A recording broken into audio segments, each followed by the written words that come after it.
Cricket में सबसे मशहूर फिनिशर कौन है, मैं आपसे पूछना चाहता हूं। नौजवान बताएं, क्रिकेट का सबसे माना जाना फिनिशर कौन है? धोनी। तो भारत की राजनीति का सबसे अव्वल फिनिशर कौन है, हमसे कोई पूछे तो राहुल गांधी। एक गाना था, तू चल मैं आई। ऐसा ही रिश्ता था करप्शन का और कांग्रेस का। नेता कभी सच नहीं बोलते, नेता कहते कुछ और करते कुछ। नेता का मतलब झूठ बोलने। आज के कुछ वर्षों पहले एक धारणा बन गई और मुझे लगता है कि अब आगे नहीं कहूंगा। कांग्रेस का और भ्रष्टाचार का बहुत ही अटूट रिश्ता है, बहुत ही अटूट रिश्ता है। उसकी कल्पना नहीं कर सकता। मैंने एक फिल्म देखी थी बचपन में, मैंने प्यार किया, और उस फिल्म में सलमान थे और नायिका कौन थी वो तो मैंने नहीं देखा था। आप जानते होंगे बच्चे, देखा था? एक गाना था, तू चल मैं आई। एक गाना था, तू चल मैं आई। ऐसा ही रिश्ता था करप्शन का और कांग्रेस का है। करप्शन कहता है, ऐ कांग्रेस तू चल फिर मैं आई। आपने देखा होगा जहां भी कांग्रेस आई वहां करप्शन ये पहुंच गया, ये हालत है। और कांग्रेस तो सारे देश में समाप्त हो रही है।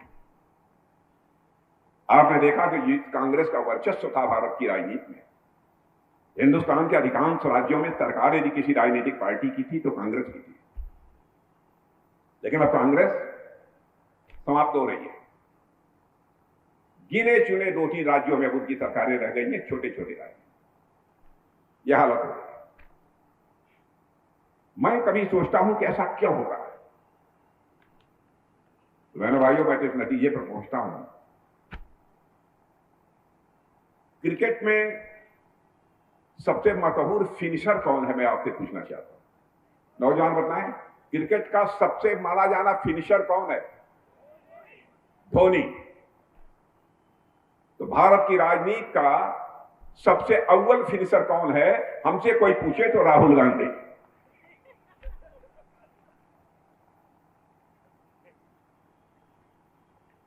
और यही कारण है कि बहुत सारे नेता कांग्रेस छोड़ रहे हैं। और मुझे लगता है कि अब आगे नहीं कहूंगा।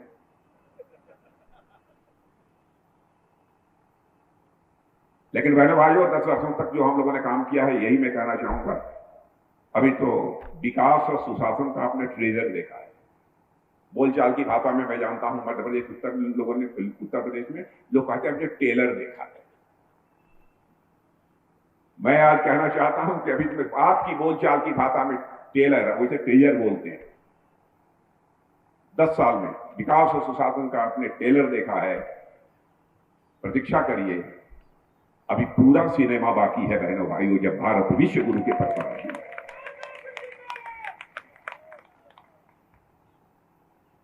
आपका समर्थन चाहिए। आप ये कहेंगे कि आप लोगों ने क्या कर दिया, क्या कर दिया, क्या आपको समर्थन दिया जाना चाहिए। राजनीति में विश्वसनीयता सबसे बड़ी पूंजी होती है। और मैं अपने डॉक्टर राजेश मिश्रा से भी कहूंगा, जनता से वादे मत करना, जनता का आशीर्वाद लेना। जनता हमको आशीर्वाद दे, मेरे अंदर वह शक्ति और सामर्थ्य पैदा हो ताकि जनता की अपेक्षाओं की कसौटी पर मैं खरा उतर सकूं। वादे नहीं करने चाहिए, इसके कारण विश्वास का संकट पैदा होता है। आपने देखा होगा 70-71 वर्षों के इतिहास में बराबर कांग्रेस से बड़े बड़े वादे कर दिए। शायद आंशिक रूप से भी अपने वादों को कांग्रेस ने पूरा कर दिया होता, आज के कई वर्षों पहले भारत दुनिया का एक ताकतवर देश बन गया। 10 वर्षों के अंदर हमने पूरा किया, हमारे प्रधानमंत्री मोदी जी ने पूरा किया।